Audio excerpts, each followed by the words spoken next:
Hello and a very warm welcome to this special ET Studios at ET BrandEquity DigiPlus Fest 2025, powered by CleverTap. Now today we deep dive into from first click to forever, how to keep users coming back for more. In an era where customers are bombarded with choices, building loyalty has become the real competitive edge. So today we have with us two leaders who bring diverse perspectives on this. Do join me in welcoming Anuj Nevatia, co-founder and director at Bacca Bucci, and Anuj Malhotra, Vice President Sales India at CleverTap. Gentlemen, a very warm welcome to ET Studios. Thank you for being here. Such a pleasure to have this conversation with you today. Thank you for having me here. Yeah, thank you. Thank you. Thank you. So Anuj and Anuj, you are here truly as our industry experts from two very different perspectives, but yet we are here to talk about one topic, which is from first click to forever, right? And what does it mean? How do brands today really work on keeping that customer loyalty, that customer engagement, and ultimately having a forever customer? So let's kickstart right away. Before we start, I'd like to ask each of you just a small rapid fire question, which is what was one experience that you've each had as a customer that made you that forever customer to a brand? All right. So I'll share my recent experience with the glass that I'm wearing right now. Okay. So I like having a collection of glasses. So I prefer larger ones, the larger frames. So I was looking for brands, wherein I can also see something that's different from everyone else that they are doing in the market. And I found this brand. This is Birch Posh, and they are into designer glass frames. And also there is another brand that I found, Sam and Marshall. So all of these brands, they are genuinely trying to get into the market gaps. Yes. Otherwise it looks like more of a cluttered market, but they have understood that there are audience who genuinely like wearing glasses of certain types, and they as a D2C brand, they had that audacity to take risk of introducing these styles, and I think that really got me, and I have now become their forever fan. Wow, superb. So unique design perspective. Yes. Wonderful. All right, Anuj, to you. It's one of the banks that I bank with, and I've had unique experiences on both sides. So when the experience was good, I did buy more from the bank, insurance and home loan, etc., from the same bank. But when the experience was bad, I just kind of moved out of the bank very quickly. Yeah. And it's been now almost about 5 years. I've not been banking with them. So it's very important the kind of experience the brand is delivering. Absolutely. It's a make or break. Yeah, absolutely. So it works both ways Yes. here. Yeah, definitely.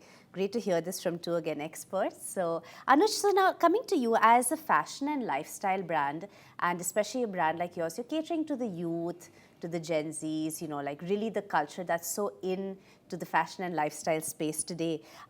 What strategies would you say really work for you that take you beyond just customer acquisition, but we're looking at retention, right? Again, from one click to forever. So what are some of the strategies that works for a brand like yours? See, I feel when you are into fashion, it's very important to first understand your consumer behavior. What are your target audience? So for us, it's more of Gen Zs and millennials. Yeah. So Gen Zs these days, they go for brands which has a good storytelling into it. They for them, product is also important, but that's secondary.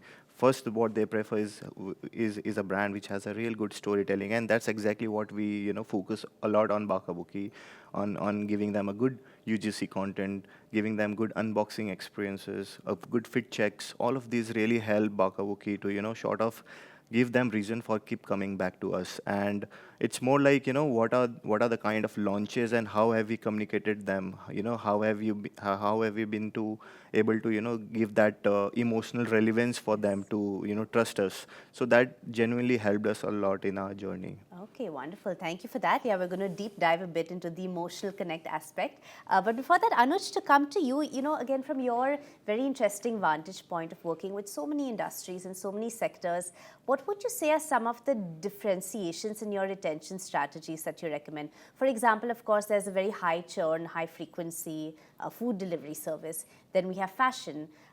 So what is the differences? Does it shift depending on each industry? Of course, each industry has their own nuances, but I think largely what is working is hyper-personalized communication. Anuj brought up the point on data and understanding the users. So if you have, the user has come, he's bought your product, you have some understanding of his likes, interests. As long as you are personalizing the communication to the user, which is relevant, contextual, at the right time, users appreciate that. That helps you build trust. It's a value exchange happening with the user, and so I think that's really the key. Yeah, absolutely. So now, Anuj, to come back to your initial point about building that emotional connect, right? Can you take us a little bit deeper into this? Again, digital brands, new age brands like yours, you do rely a lot on digital storytelling, right? So can you take us through some of the thought process and the steps of creating that storytelling? And what is the significance here of the emotional connect with your consumer?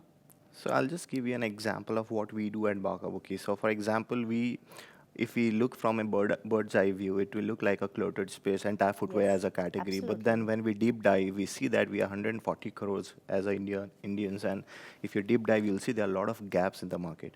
One such gap that we recently identified is that people have started liking wearing sneakers under ethnic wear.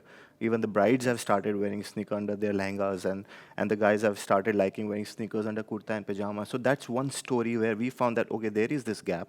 There is no brand who has actually launched ethnic sneakers. So Bacca Bucci recently launched Rangreza, which is ethnic sneakers line. Now, coming to story, if we would have just gone there and started showcasing our product, that these are products, go and wear, they'll never buy it. We have to make sure we are backing up with a good emotional connect, a good story around it, that see, this is how you should style, these are the influencers and celebs backing it, so that it creates credibility towards that entire thing that you want to communicate. So these have really worked for us. This is one such example.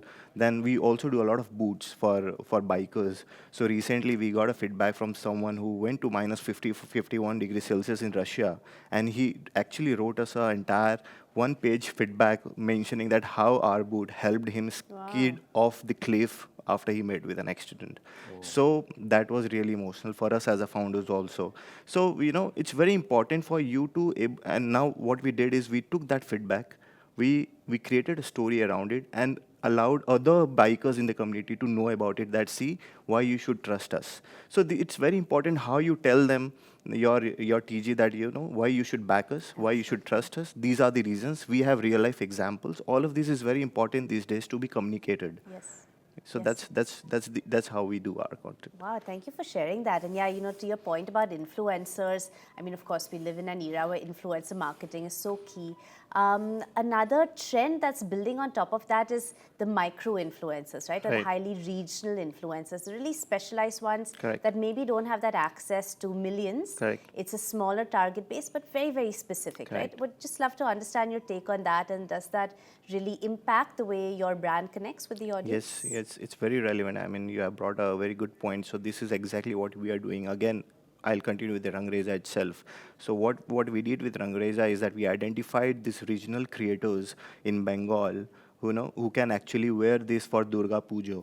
And then we identified some good creators on Ahmedabad who can actually wear these Rangreza sneakers for the Dandiya nights, right? So all of these really make sense because India is huge. We are versatile, we are dynamic, we have multiple religions. So it's very important you speak to everyone. Yes.